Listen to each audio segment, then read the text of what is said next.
There's something about a New Mexico morning that makes you believe anything can happen, good or bad. The sun was barely up when Autumn Reyes saddled Dakota, her dapple gray Mustang, preparing for what was supposed to be a routine patrol along the dusty canyons near Arroyo Blanco. Most days, Dakota moved with a calm, almost lazy confidence. But today, his muscles were tense under her, every step charged with a nervous energy. He snorted, ears flicking, eyes scanning the sagebrush, as if searching for something just out of sight. Autumn slowed, tightening her grip on the reins. "What's got into you, boy?" she murmured. But Dakota didn't settle. Instead, he veered off the narrow trail, almost pulling her along as if possessed by a purpose of his own. The canyon air was sharp, still holding the chill from the night before. Somewhere below, a coyote howled, a ragged, desperate sound. Autumn's hand instinctively drifted to the radio clipped to her vest. She glanced back at the empty road winding behind them. It was supposed to be an uneventful shift, but Dakota's instincts had never failed her before. She let him lead. They followed a barely there deer path, crunching through brush and gravel. The world felt smaller down here, boxed in by the red rock walls and the looming silence.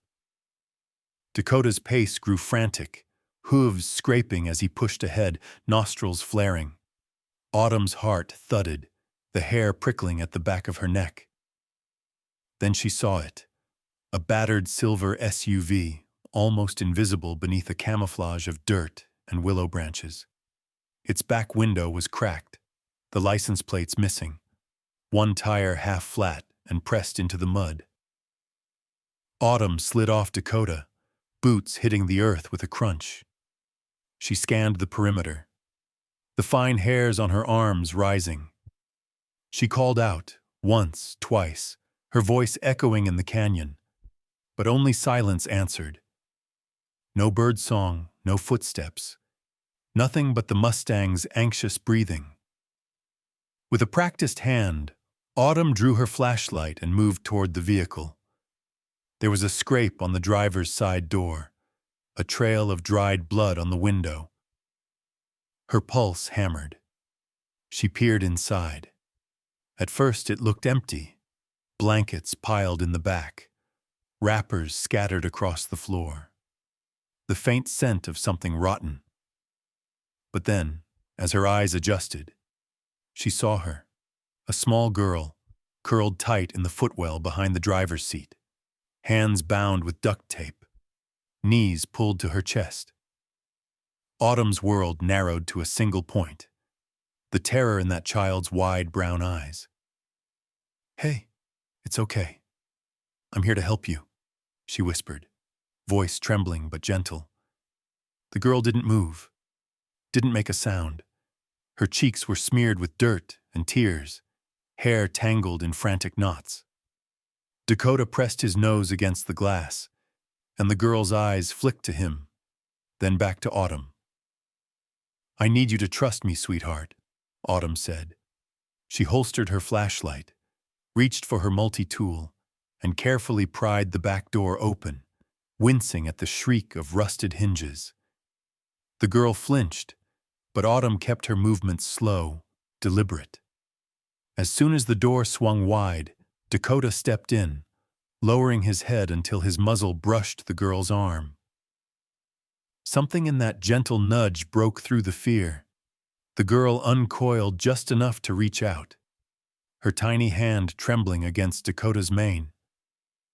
Autumn saw it then, a glimmer of hope behind the panic. "Let's get you out of here," Autumn whispered. She sliced through the tape, heart pounding, and gathered the girl in her arms. The child weighed almost nothing, bones sharp beneath threadbare pajamas.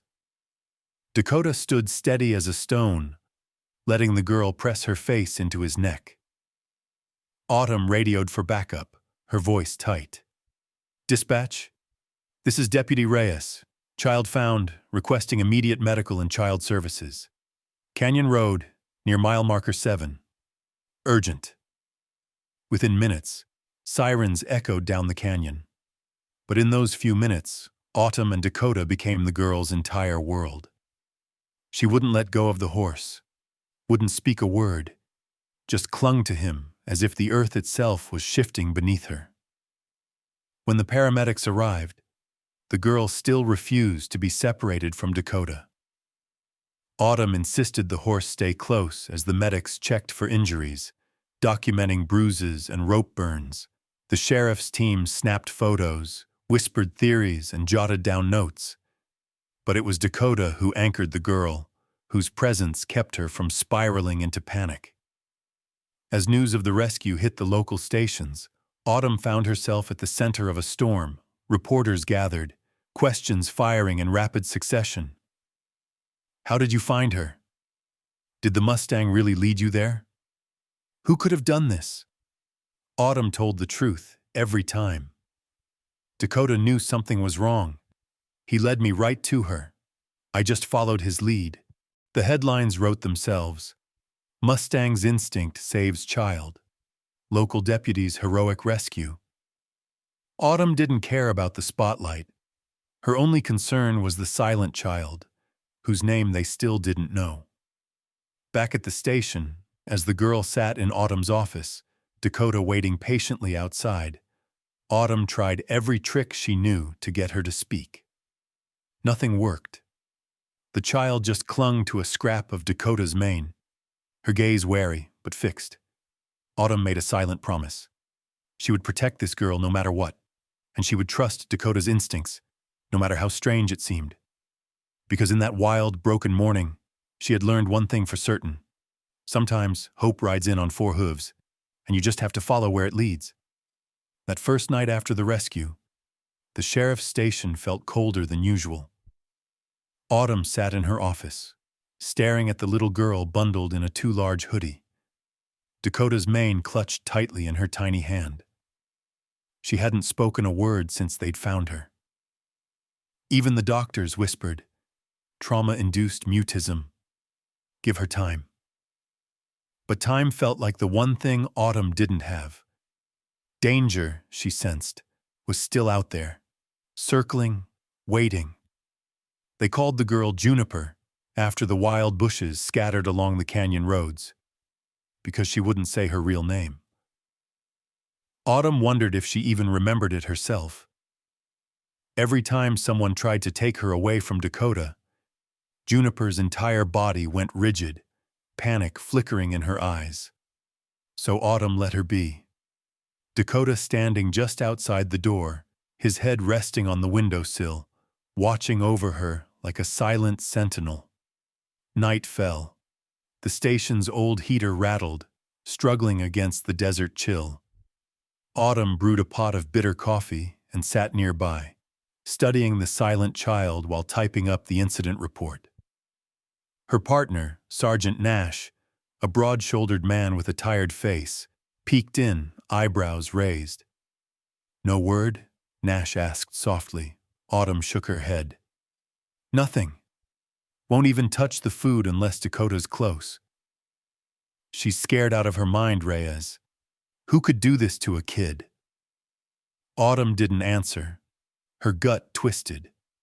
There were stories about traffickers, about families on the run, about evil that lurked in the prettiest places. But Juniper's fear felt deeper than that. It was as if she expected someone to come bursting through the door at any moment. Just after midnight, as Autumn prepared a makeshift bed for Juniper in the break room, a knock sounded at the station's front door. It wasn't the urgent pounding of an emergency, just a single, deliberate tap. Nash reached for his sidearm as Autumn cracked the door, keeping her foot wedged against it. No one stood outside, but there on the welcome mat lay a plain cardboard box no bigger than a shoebox. Autumn's pulse spiked. She and Nash brought the package into the station's kitchen, Dakota's ears flicking nervously at the scent of strangers. Autumn used a penknife to slit the box open, careful not to disturb any potential evidence. Inside was a child's white sock, clean but crumpled, a photograph, and a folded sheet of paper covered in a jumble of strange symbols and numbers. Nash picked up the sock with gloved hands. "This look familiar?" he asked Juniper. The girl shrank away, burying her face in Dakota's mane. Autumn examined the photo. It was slightly blurred, as if snapped in a hurry. A woman with tired eyes and dark hair cradling Juniper, both of them smiling faintly. On the back, in blocky handwriting, was a single word: Mama C. "Who the hell is Mama C?" Nash muttered, scanning the coded note. "And what's this gibberish? Some kind of cipher?" Autumn felt a chill settle deep in her bones. No missing child report had come in for anyone matching Juniper's description. No family called, no desperate parent on the phone, only silence. And now, this. Autumn pressed Nash for a full check on the photo through state and national databases, but hours ticked by with nothing. At dawn, she tried again to coax Juniper to speak, showing her the picture, asking gently, "Is this your mama, honey? Do you know her?" Juniper's lips quivered. She stared at the photo, tears welling, but made no sound. She hugged Dakota tighter, shivering. Autumn's sense of being watched grew stronger as the sun rose. The usual traffic around the station seemed slower, with cars idling a little longer than normal by the curb. An unmarked van rolled past twice, its windows tinted too dark for the law in these parts. Autumn stepped outside, resting a hand on Dakota's neck as she scanned the street. The horse whickered, tossing his mane uneasily. She led him around the perimeter, alert for anything out of place. When she returned, Nash was waiting.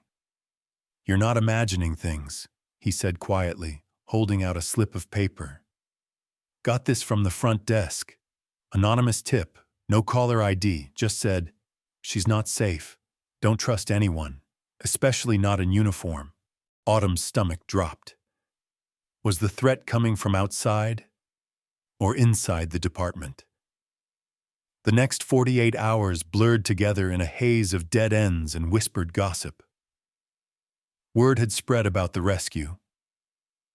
Townsfolk gathered outside the station, some bringing casseroles or stuffed animals for Juniper, others just wanting to catch a glimpse of the miracle Mustang.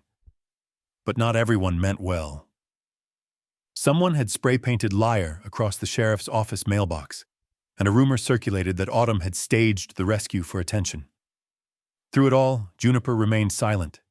She shadowed Dakota everywhere, trusting him in a way she didn't trust any human. One afternoon, while Autumn combed through case files at home, she found Juniper curled up in the hay beside Dakota, in the small barn behind her house. The girl was drawing in the dirt with a stick, shapes and squiggles, the same symbols from the coded note. Autumn snapped a photo of the symbols and sent it to Nash. "We're missing something," she said, voice tight. "This is more than just a lost kid." Nash grunted. "Or less. What if it's all a setup? Plant a kid, gain sympathy, cover something bigger." Autumn bristled. That child was tied up and abandoned. No one fakes that terror. Nash held up his hands. "I'm just saying, watch your back. Somebody wants us looking in the wrong direction." That night, another package arrived. This time it was left on Autumn's porch. No note, no explanation. Inside was a faded pink hair ribbon and a thumb drive. Autumn's heart thudded as she plugged the drive into her laptop. A video played. A short, grainy clip of Juniper laughing on a playground, a shadowy figure lurking at the edge of the frame. Autumn's resolve hardened. This was no random crime, no simple rescue. Someone was watching, testing her, warning her, or maybe just playing a cruel game. Whatever it was, she vowed not to let them win. She glanced at Juniper, finally asleep curled beside Dakota, and whispered, "You're safe now. I promise." But inside, she wondered if that was true.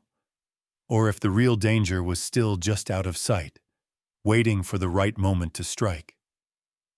For the first time in days, there was a hush in Autumn's home, an uneasy, fragile peace that settled with the morning sun through kitchen curtains. She brewed coffee, the scent mixing with the desert air and the faint musk of hay drifting in from the barn, where Dakota stood guard, as if he'd appointed himself Juniper's protector for life. The house had become a strange halfway place, part sanctuary, part war room. Sergeant Nash was the first to arrive. He rapped gently at the back door, arms loaded with groceries and a sack of donuts. Mrs. Whitaker followed behind, Autumn's next-door neighbor, a retired schoolteacher with a soft spot for lost souls. She'd heard about Juniper and insisted on bringing over a basket of fresh biscuits, her specialty in times of trouble. Autumn let them in, lowering her voice. "She's in the barn with Dakota. I'll get her." Nash set the groceries on the counter. "Anything last night?" "Just the package," Autumn said quietly, nodding toward the thumb drive on the table. "No car tracks, no footprints. Whoever's leaving this stuff knows what they're doing." Nash frowned. "And the video?" "Juniper, playing on a swing. Someone watching. That's all you see.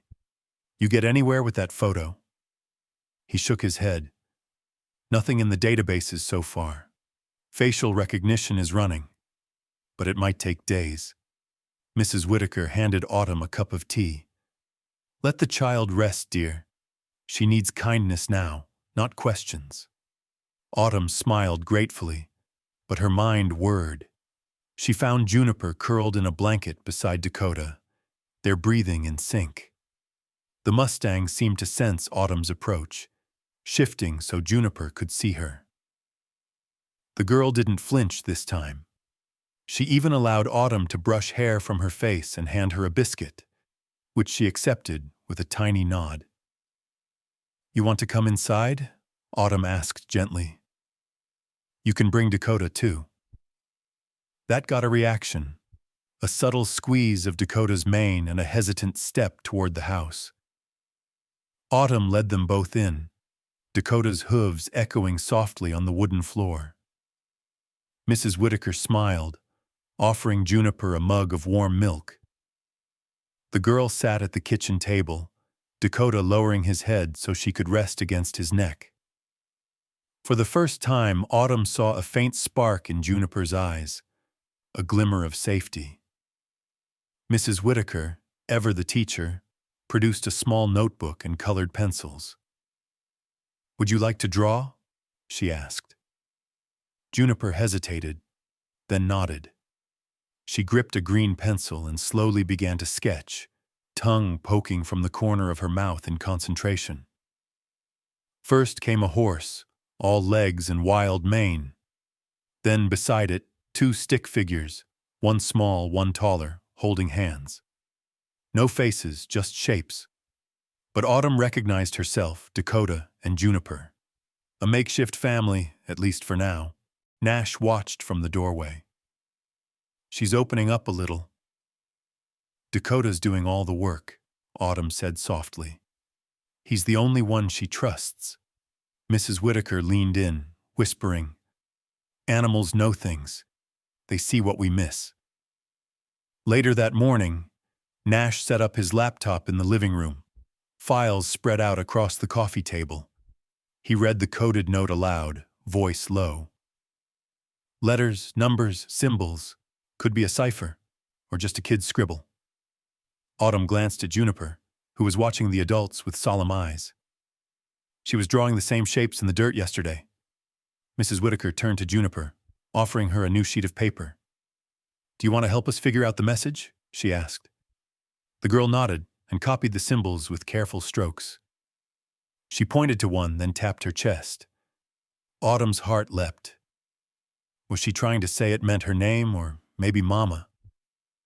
Autumn showed her the photograph again, the woman with tired eyes and dark hair. "Is this Mama C?" she asked softly. Juniper pressed her lips together, staring at the photo for a long time. Finally, she nodded, tears welling in her eyes. Nash leaned back. "We're getting somewhere. Mama C means Celeste, maybe." He started running searches for missing women named Celeste, cross-referencing with abuse cases, custody disputes, and witness protection files. Hours passed. Juniper grew more comfortable, venturing to pat Dakota's neck, even allowing Mrs. Whitaker to braid her hair. By afternoon, Nash sat up straight, eyes wide. "I got a hit. Celeste Navarro, 32, history of domestic abuse complaints. Went off the grid 6 months ago after filing for an emergency custody order." Autumn's pulse quickened. "Any record of a daughter?" "One. Age matches Juniper. But here's the thing. Celeste's record's a mess. She's filed reports in 3 states, always on the move. And every time she reports abuse, the case gets closed, unsubstantiated. Sometimes it's marked as missing evidence. Sometimes the officers just note no further action." Mrs. Whitaker shook her head in disbelief. "Sounds like someone was trying to disappear, and someone else was helping her fail." Autumn felt a surge of anger. If the system failed her, it failed Juniper too. She stepped outside to call the last number on file for Celeste Navarro. The line was disconnected. No surprise, she tried hospitals, shelters, distant relatives. Every lead ended in a dead end or a hang-up, but the pieces began to fit. The coded note, likely Celeste's desperate attempt to reach out without alerting whoever was watching. The packages, left by someone who knew Juniper's routines. The woman's face in the video, shadowed but unmistakable. Celeste, running from something worse than the law. Autumn returned inside, kneeling beside Juniper. "We're going to help you, I promise. And we're going to find your mama." For the first time, Juniper offered her a shy, tentative smile. Dakota nickered softly, as if he agreed. That night, as the desert cooled and crickets sang in the distance, Autumn sat on her porch, Dakota grazing in the yard, Juniper asleep in her arms. Nash joined her, his voice quiet. "Think you're ready for what comes next?" Autumn nodded. "We don't have a choice." But inside, she knew they were up against more than just a missing persons case. Secrets had roots in this town, tangled deep. If they wanted justice for Juniper and Celeste, they'd need more than just courage. They'd need the truth, and every ounce of hope Dakota could carry. The next morning dawned hazy, with a red sun crawling over the mesas and painting Autumn's kitchen golden. The day felt heavy, as if the secrets Juniper carried were pressing down on the whole town. Autumn packed her bag for the road, slipping the coded note, the faded photo, and the thumb drive into a folder. She watched Juniper eat breakfast in silence, Dakota grazing peacefully just outside the window. Sergeant Nash was waiting by his cruiser, steaming coffee in hand, when Autumn stepped outside. "You really think the answer's out at that old cabin?" he asked, glancing toward the burned ridge above the arroyo. "It's the last place Celeste's name comes up," Autumn said. "She was seen buying supplies at the co-op, then vanished. I want to know why." Juniper's gaze tracked Autumn as she walked to the car. Dakota pawed the dirt, sensing her tension. "I'll be back soon," Autumn promised, ruffling the girl's hair. Juniper nodded, brave but small, clutching Dakota's mane as if the horse alone could hold the world together. The drive up the switchback was bone-jarring. Cholla and prickly pear crowded the edges, and every bump sent dust swirling. The burned cabin finally came into view, a blackened skeleton on a lonely knoll, glass glinting among the ashes. Fire had gutted the place months ago, the sheriff's office said. Probably accidental. Autumn wasn't so sure. Inside, the air was sharp with smoke and old fear. Walls were scorched, rafters caved in, but the kitchen corner still held a battered table, half-melted candles, and a stack of waterlogged papers. Nash scanned the walls with a flashlight, pausing at a string of faded photographs tacked behind a splintered shelf. Most were burned at the edges, faces half erased. Autumn sifted through the papers, her gloved hands careful.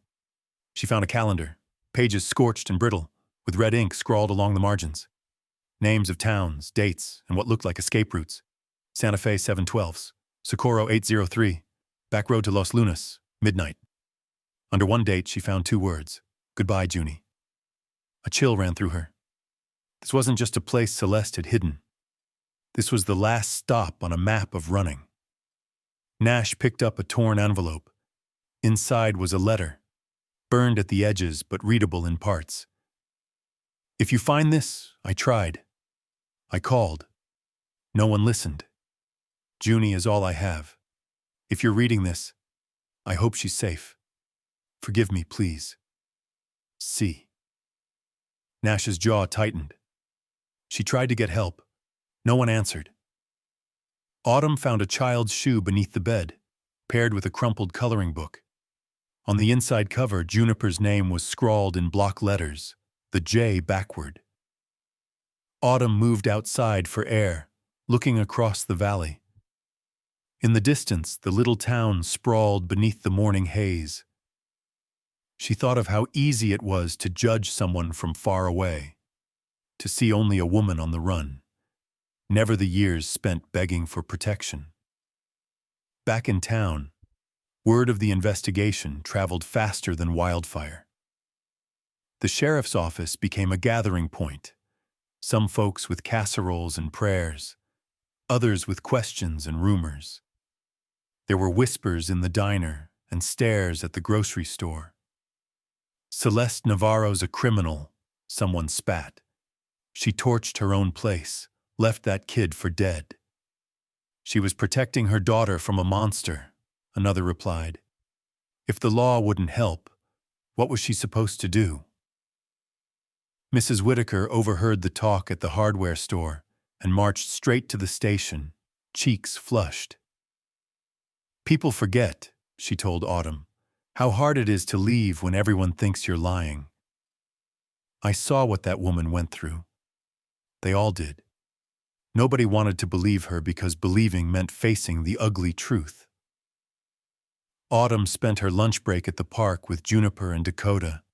Letting the girl ride slowly beneath the cottonwoods, she watched as Juniper's face softened, Dakota moving patiently with each of the girl's small commands. The townsfolk watched too, some with admiration, others with suspicion. That afternoon, Autumn received an anonymous call from a blocked number. A man's voice, strained and fearful. "Leave it alone, Reyes. This isn't your fight. People get hurt asking questions." She hung up, heart pounding. The department was split, just like the town. Her supervisor called her in, his tone icy. "You're getting too involved, Reyes. This case is a powder keg. Back off." Autumn met his gaze, steady as stone. "I'll do what's right. If the system failed that family, I won't be the next to turn my back." She spent the evening reviewing the evidence again and again, tracing Celeste's attempts for help through half a dozen counties. Each time the door had slammed shut, protective orders denied, abuse reports closed for lack of evidence. Names of responding officers kept repeating, one, in particular, marked in red in Celeste's notes. The phone rang late, startling Autumn out of her thoughts. Mrs. Whitaker's voice quavered. "Someone's watching the house. I saw a car parked on the corner. Lights off. Be careful, honey." Autumn looked out her window. Dakota stood in the yard, moonlight gleaming on his dappled coat, Juniper asleep with her head against his flank. The world felt suddenly very small. In the quiet, Autumn sat with the weight of the town's divided heart, some seeing Celeste as a villain, others as a desperate mother betrayed by the very people sworn to help her. Autumn vowed once more that she wouldn't look away. Because justice, she knew, wasn't always pretty, and it certainly wasn't easy. But sometimes the courage to listen, to really listen, was the only hope left for the lost. Autumn had always believed that the badge she wore was a promise, to protect, to serve, to do what was right no matter how hard. But these last few days had left her feeling more isolated than ever, as if that badge was suddenly just a target pinned to her chest. Each step deeper into Celeste's past felt like a step onto a frozen lake. She could never quite tell where the cracks might be, or how deep the water below truly ran. The evidence was piling up. At her kitchen table, surrounded by printouts and notepads, Autumn highlighted patterns in old case files. Every time Celeste had cried for help, the same names surfaced on the reports: Officer McBride, Sergeant Allen, Sheriff Cortez. Over and over, their signatures marked the closures. No further action, lack of evidence, unsubstantiated. It wasn't just incompetence. The pattern was too neat, too careful. Sergeant Nash came over late in the evening, his hands shoved deep in his jacket pockets. He closed the door behind him, scanning the windows before speaking. "You sure about this?" he asked, voice hushed. Autumn nodded grimly. "If we're going to fix this, we have to start inside. I need you with me, Nash. If someone in the department is burying reports, they're protecting someone. Or themselves." Nash grunted. "There's a difference between brave and reckless, Reyes. But I'm in." Together, they began cross-checking every abuse complaint Celeste had filed. More chilling details emerged. One report, from just 3 months back, was stamped with a forged signature. A dead giveaway someone was altering evidence. Another had a falsified witness statement. Each time, the same officers closed the files before a proper investigation could begin. The deeper they looked, the more dangerous it became. One night, as Nash was pulling into Autumn's driveway, a pickup truck idled at the curb. Its headlights flicked once, then went dark. Nash jotted down the license plate, but by the time he looked up, the truck was gone. The next morning, Autumn found her mailbox smashed and a single word spray-painted across her porch: traitor.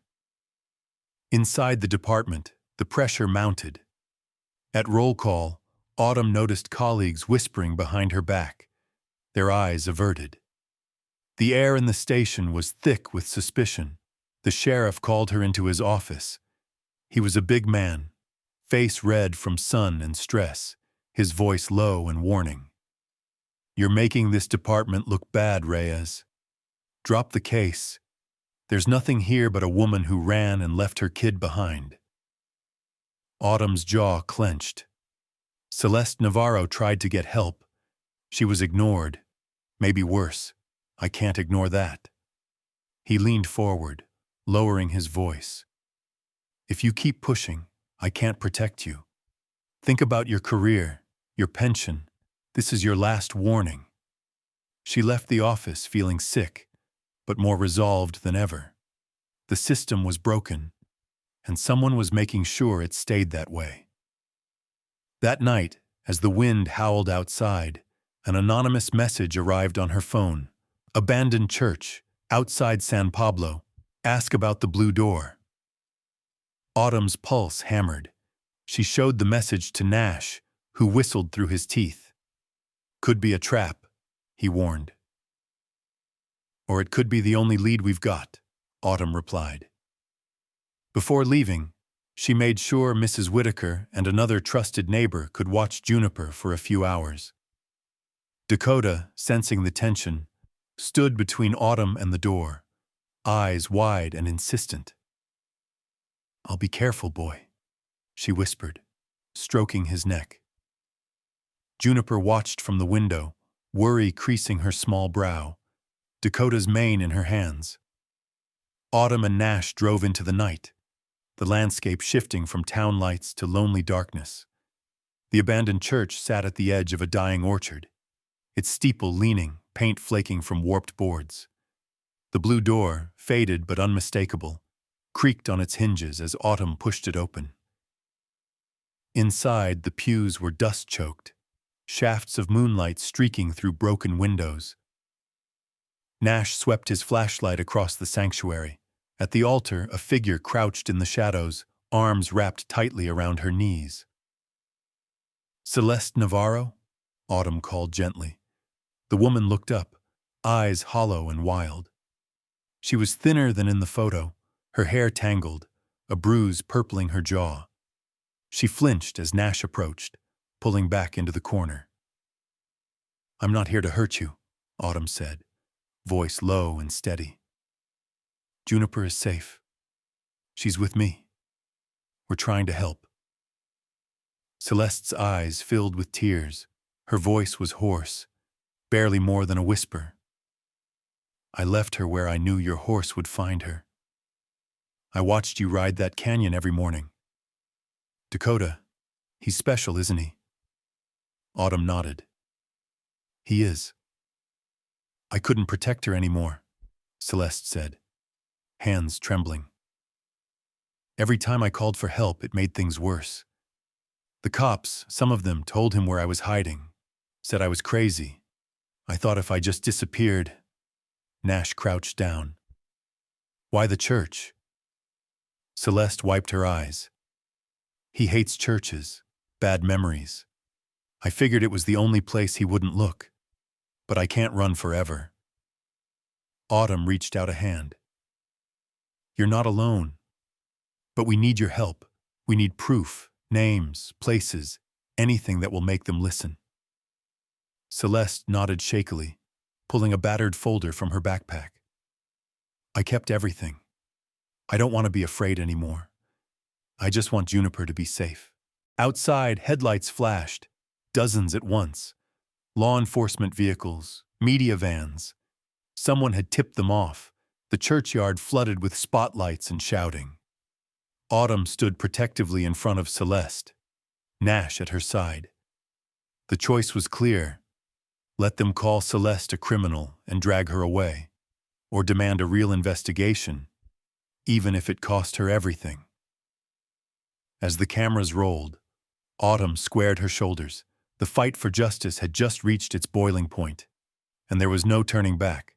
As the churchyard flooded with blinding lights and the chaos of approaching vehicles, Autumn's senses sharpened. Law enforcement cruisers skidded to a stop, tires spitting gravel, doors slammed, flashlights cut through the darkness. The hum of television cameras meant reporters, hungry for scandal, were just behind the yellow tape. Autumn took a breath, steadying herself between Celeste and the world outside. Nash stayed close, eyes darting from the front entrance to the broken windows overhead, hand never far from his holster. Every muscle in Autumn's body ached with tension. This was what Celeste had feared all along. Exposure, misunderstanding, being forced back into the role of a criminal when all she'd ever wanted was safety for her child. The lead detective, Lieutenant McBride, one of the same names from the corrupted files, strode into the church, his badge glinting. "Step aside, Reyes," he barked, glancing at Celeste with undisguised contempt. "We've got a warrant for her arrest. Interfering with custody, child endangerment, possible arson. Stand down." Autumn refused to move. "She turned herself in," she answered, voice calm but iron-willed. "You'll treat her with respect. And you're not taking her anywhere until an outside agency reviews the case." McBride's eyes narrowed. "You don't get to make that call, Deputy. You're way out of line." Nash stepped forward, his voice steady.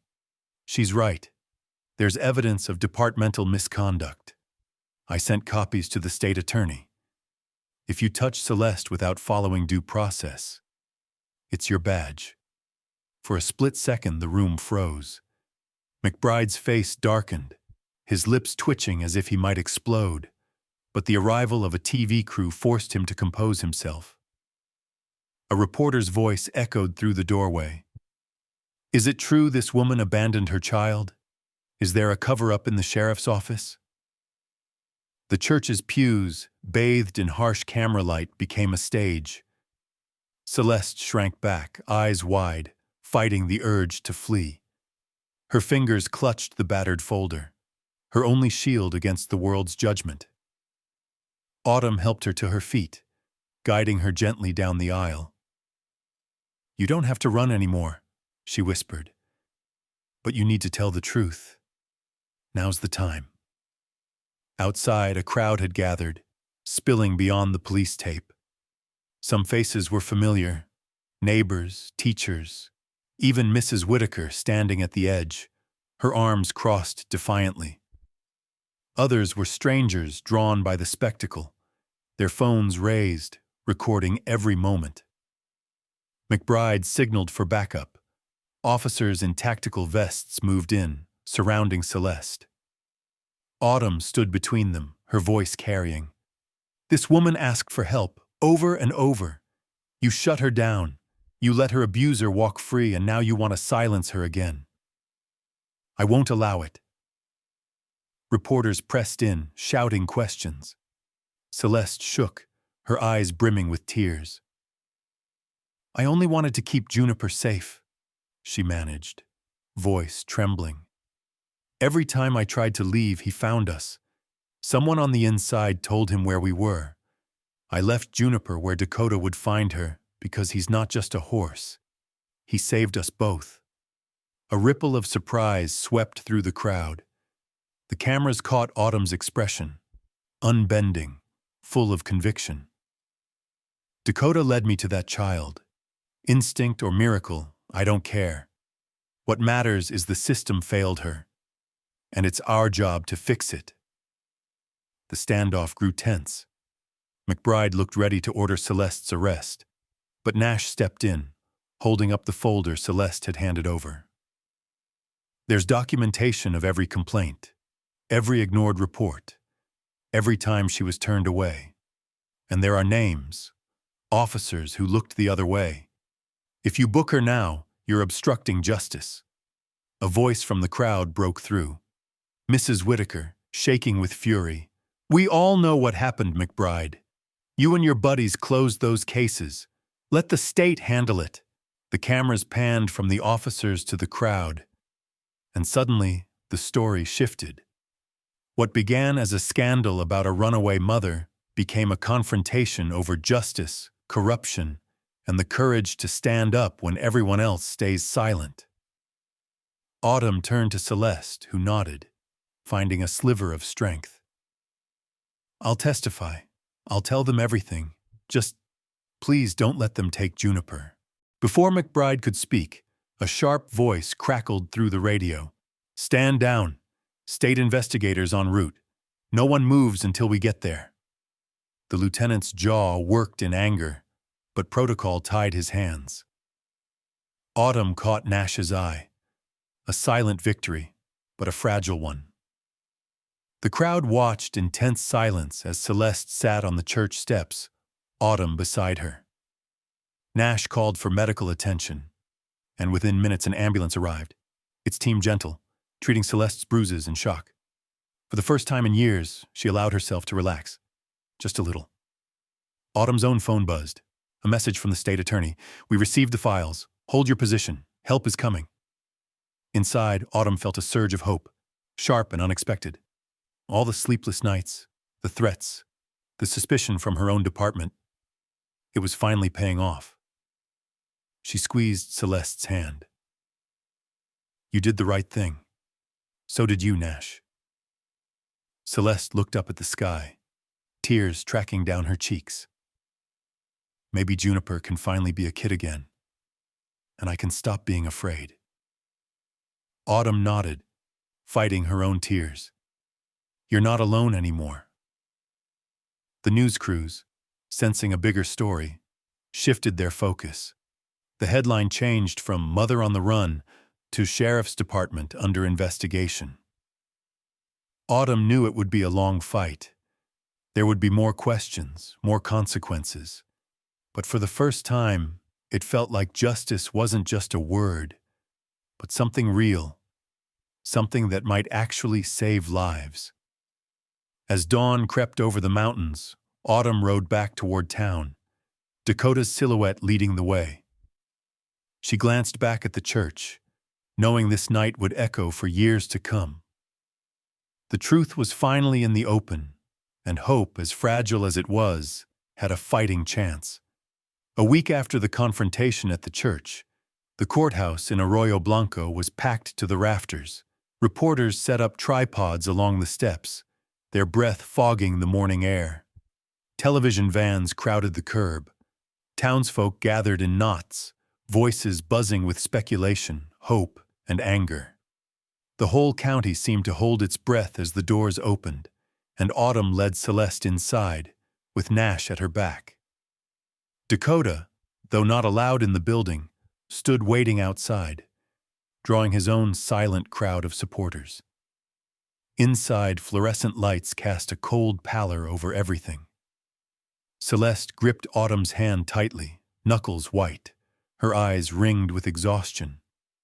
The judge, a stern woman with silver hair, watched the gallery fill, her gavel poised for order.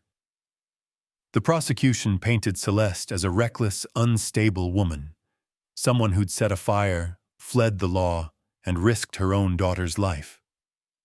They waved records, showed photos of the burned cabin, and tried to twist the narrative until it nearly snapped. But Autumn took the stand, steady and unflinching. She told the story from the beginning, the call in the canyon, Dakota's uncanny instincts, the girl found bound and terrified, the anonymous threats, the packages, the trail of evidence pointing to years of desperate cries for help that were ignored. She spoke about the corruption in her own department, how files were buried, complaints dismissed, and Celeste painted as unstable to cover up for those who should have protected her. "I stand by my actions," Autumn said, her voice echoing in the silent courtroom.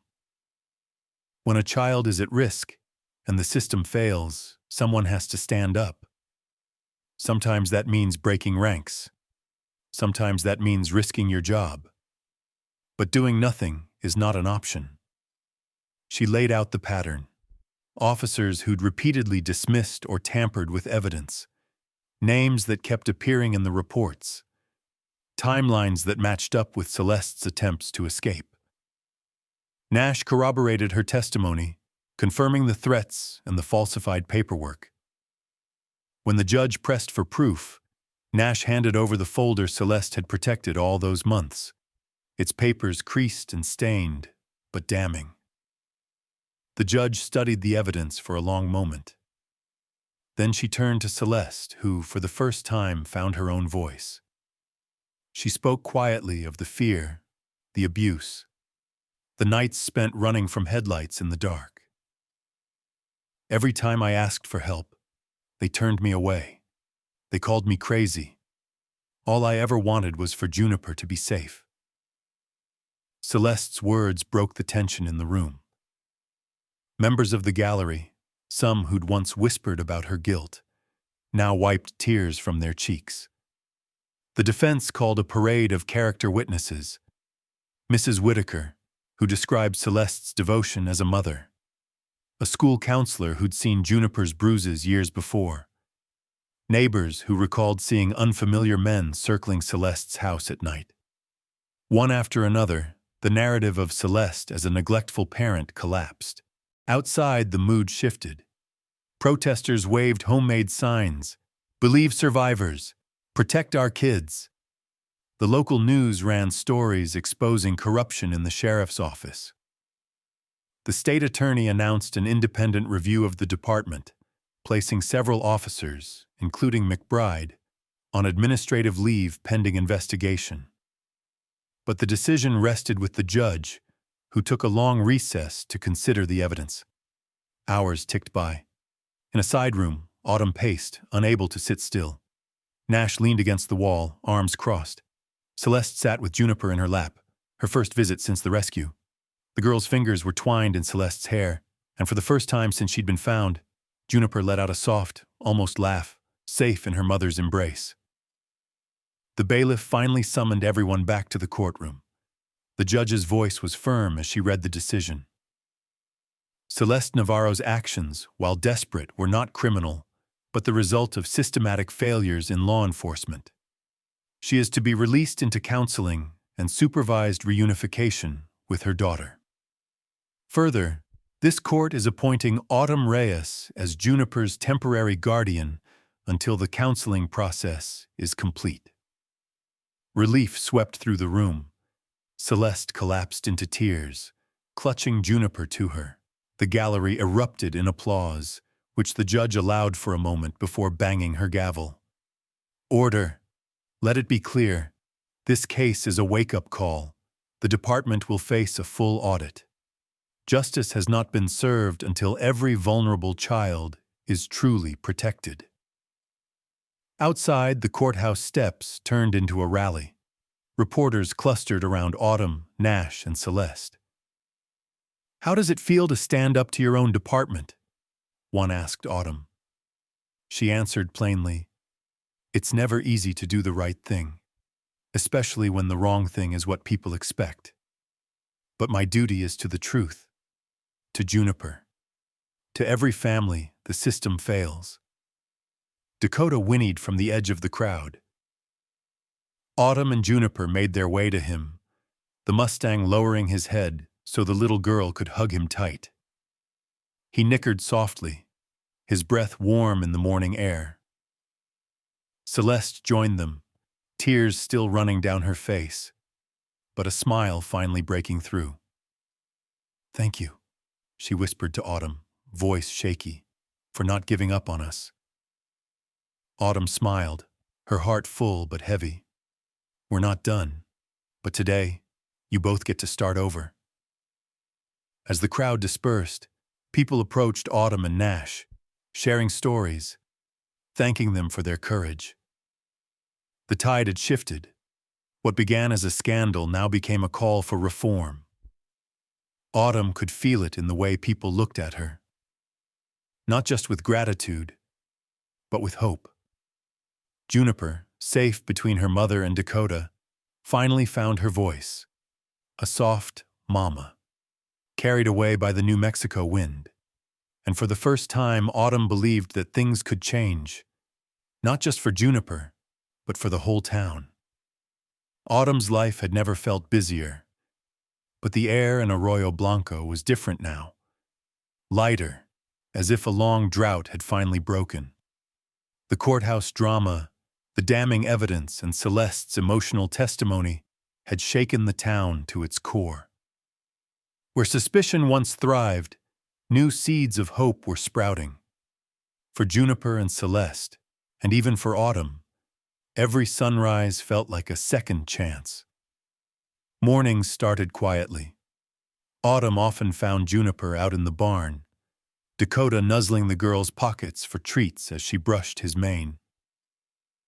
The Mustang had become more than a rescuer. He was a companion, a gentle giant who listened better than any therapist. Sometimes Juniper would sit on an upturned bucket, humming tunelessly, slowly learning to trust her voice. Each day, her laughter grew a little louder. Celeste moved into a small cottage just down the road from Autumn's ranch. It wasn't much, but it was safe and clean, with big windows that filled the rooms with light. The first time Juniper spent the night there, she carried Dakota's old horseshoe for luck and slept curled up next to her mom, as if neither of them quite believed they were finally together again. Counselors visited regularly, sometimes at Autumn's place, sometimes at Celeste's cottage. At first, Juniper refused to speak, hiding behind Dakota's strong legs whenever a stranger approached. But over time, guided by patient therapists and the unwavering comfort of the Mustang, Juniper began to open up. One afternoon, sitting in the pasture with Dakota grazing beside her, Juniper softly recited the alphabet. It was so quiet that Autumn almost missed it, but the smile on Celeste's face shone bright as the desert sun. News of Juniper's recovery and Dakota's role spread quickly. The local newspaper ran a feature, "Mustang Miracle, Horse Helps Child Heal." Word reached as far as Albuquerque and Santa Fe. Animal therapy specialists called, eager to see the famous Mustang in action. The town school even invited Dakota for a visit, hoping his gentle presence could help other children struggling with fear and trauma.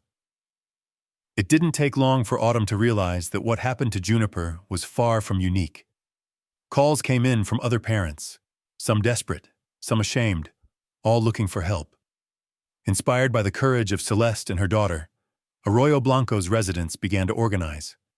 What started as a single support group in the church basement soon became a full-fledged network. Neighbors, teachers, clergy, and ranchers working together to keep children safe and families together. Autumn threw herself into the cause, hosting meetings at her place, lending Dakota for therapy sessions, and helping launch the town's first Second Chances Day. A gathering in the park where families could learn about resources, meet counselors, and share their own stories. Celeste volunteered to speak, her voice steady and strong as she urged others not to give up, no matter how hopeless things seemed.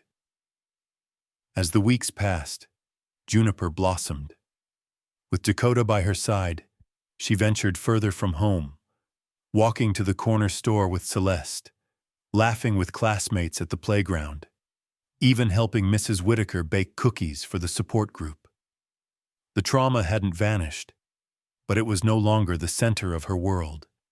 She rode Dakota across the open fields, hair flying, cheeks flushed with joy. Her laugh, once so rare, became the soundtrack of each new day. Celeste found healing too. She started therapy, both alone and with Juniper, learning to forgive herself for choices she'd made out of fear. The town's response gave her courage. No longer was she that woman who ran away, but a survivor who'd fought for her child. She took a part-time job at the local library, shelving books and reading stories to children, slowly rebuilding a life she'd once thought lost. Autumn noticed changes in herself as well. Where she'd once been wary of neighbors' opinions, she now felt pride in the community's growing unity. She advocated for department reforms, attending meetings at the state capitol, pushing for accountability and transparency in law enforcement. Internal investigations led to the suspension, and later prosecution, of the officers who'd covered up abuse reports. New training protocols were put in place, and for the first time, citizens had a voice in how cases were handled. Dakota, of course, became a local legend. Children left apples and carrots at his gate, their parents sharing stories about his heroism. He took to his new role as therapy animal naturally, visiting the school and the community center, letting frightened children brush his mane and whisper secrets into his ear. One day, when a child from a foster home arrived trembling, Dakota lowered his head so gently that the boy's tears stopped. Hope seemed to flow from the horse's calm presence. The community celebrated its first official Day of Second Chances under the cottonwoods in the town square. There was music and laughter, speeches and games. Juniper, her voice clear and sweet, read a poem she'd written herself. Celeste held her daughter close, tears running freely. Autumn and Nash stood together, hearts full. As dusk fell, the townspeople lit candles for all the children and families still searching for safety. They walked quietly, Dakota leading the procession with Juniper riding high, lantern in hand. The circle of light stretched across the park, a promise that no one would have to fight alone again. For Autumn, the journey was far from over. There would always be more work, more struggles, but standing there beneath the stars, with Dakota and Juniper at her side, she knew Arroyo Blanco had changed. and so had she. It's a strange thing, Autumn thought, how the meaning of family could shift and reshape itself with the turning of a season. Once her world had been defined by rules, by lines she'd sworn never to cross. But now, as she looked out at the people, some blood, most not, who filled her life and her home, she realized the old boundaries no longer made sense. Family was Dakota, standing steadfast in the paddock as Juniper wove wildflower crowns for his mane. Family was Celeste, working her way back from darkness, her strength and her scars equal parts of the woman she'd become. Family was Mrs. Whitaker, Nash, the neighbors, and every soul who had chosen to show up when things were hardest. That morning, the house buzzed with quiet activity. Autumn sipped her coffee on the porch, watching Juniper chase butterflies, Dakota trailing behind like a gentle guardian. Celeste sat nearby, reading a letter from a women's shelter. She'd begun volunteering, her words now a lifeline to others in danger. Nash was inside, reviewing files for the department's new oversight committee, his once gruff exterior softened by months spent among people who insisted on believing in good. The changes in the sheriff's department were visible everywhere. A new chief had been sworn in, a woman from Santa Fe with a reputation for fairness. Training on trauma, domestic violence, and child welfare was now required, and community panels weighed in on all difficult cases. For the first time, officers faced consequences for hiding evidence or turning away survivors. Some were suspended, others quietly resigned. A handful faced prosecution, their names stripped from plaques in the courthouse. Autumn had helped push for these reforms, her testimony echoing at meetings, her story proof that one person's courage could crack even the most stubborn walls. She became a voice for those still unheard, standing beside Celeste at rallies, visiting other towns to share the lessons Arroyo Blanco had learned at such a high cost. Juniper, meanwhile, was changing in ways no one could have predicted. Once so silent and small, she had grown taller, braver, her voice now clear and confident. She ran for class helper at school, determined to be the friend she had once so desperately needed. At the Second Chances Center, she helped new children settle in, showing them the corral, introducing them to Dakota, and teaching them the simple magic of brushing a Mustang's mane.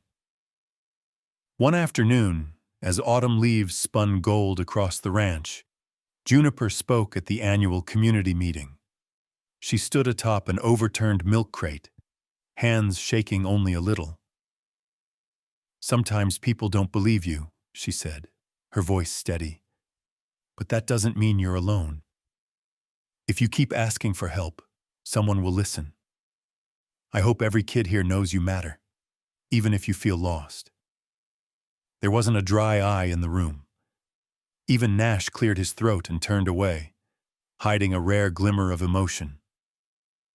That night, as dusk settled, the town celebrated the first official day of Second Chances. The old park was strung with lanterns, music played, and laughter drifted on the breeze.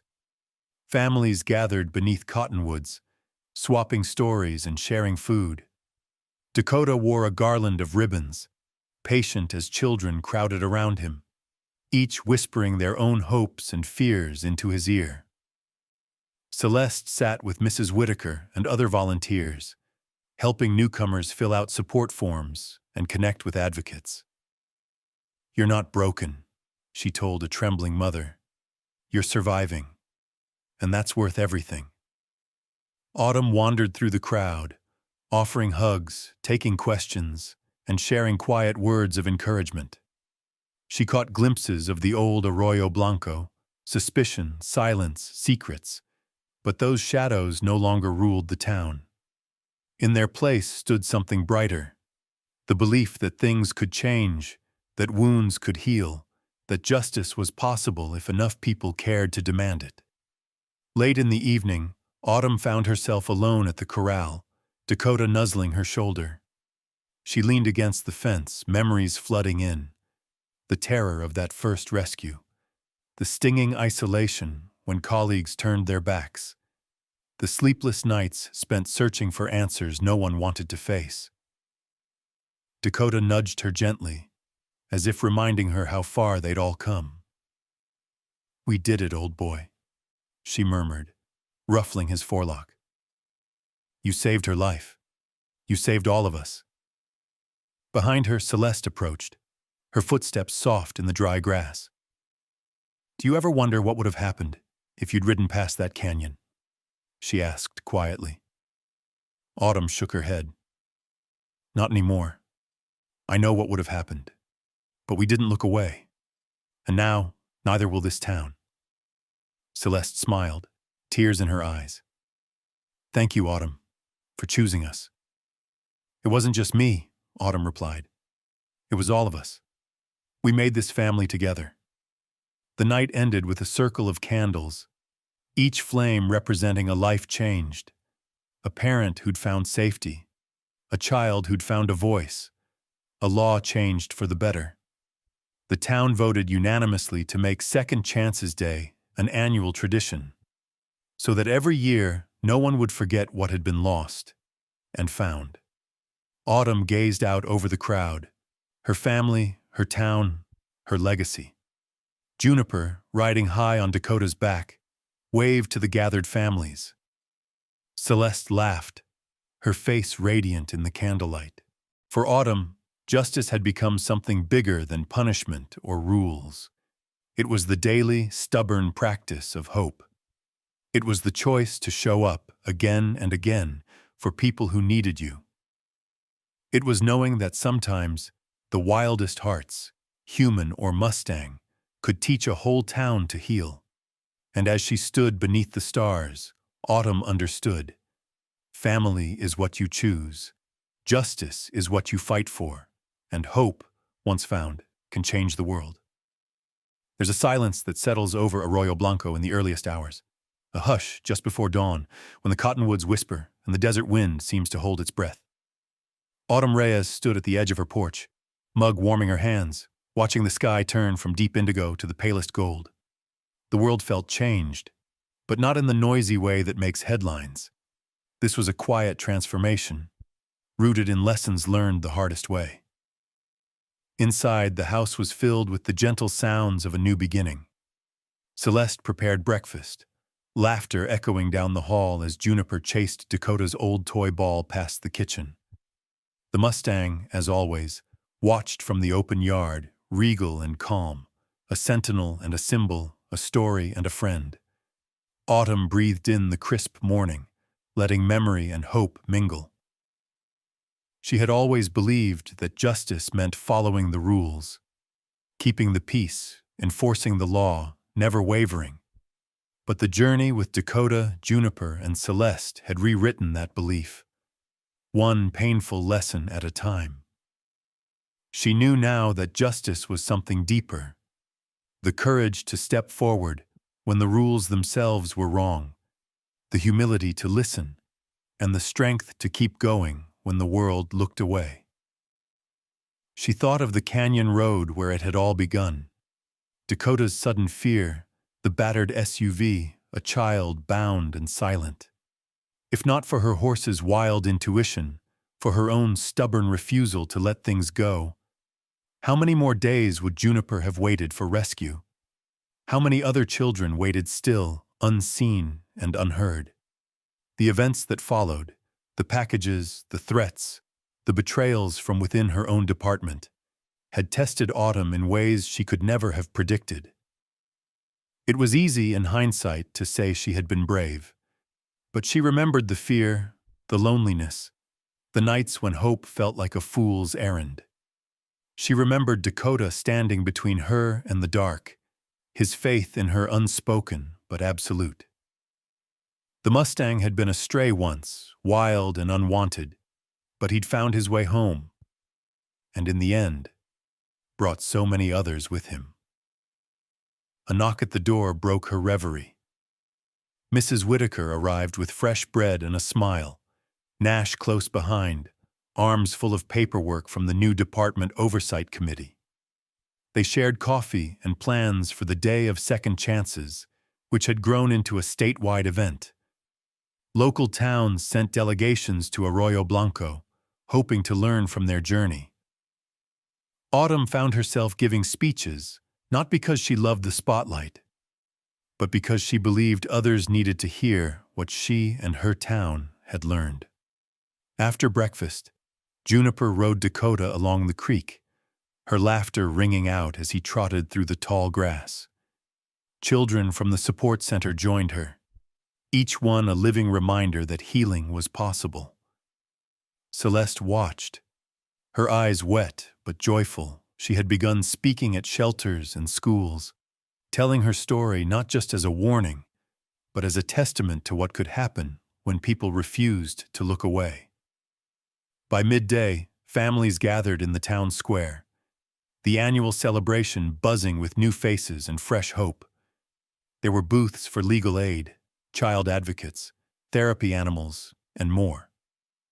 Nash read the names of officers who had been held accountable for the failures that nearly cost Juniper her life. He didn't shy away from hard truths, but insisted that accountability was not about vengeance. It was about making things right. Autumn was asked to speak last. She stood beneath the cottonwoods, Dakota by her side, Juniper clutching her hand. She saw old friends, strangers, and a few officers who'd once doubted her, all gathered to listen.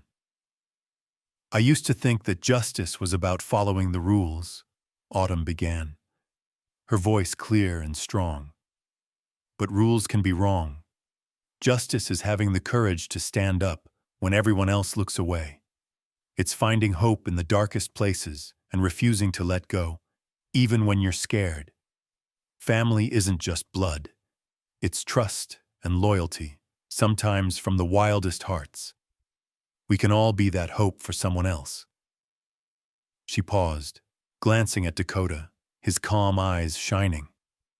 This Mustang, once a stray, became a legend not because he followed the trail, but because he made his own. He taught me that every act of kindness, every risk taken for the vulnerable, can change a life, a family, even a town. The crowd stood in silence, moved by the truth in her words.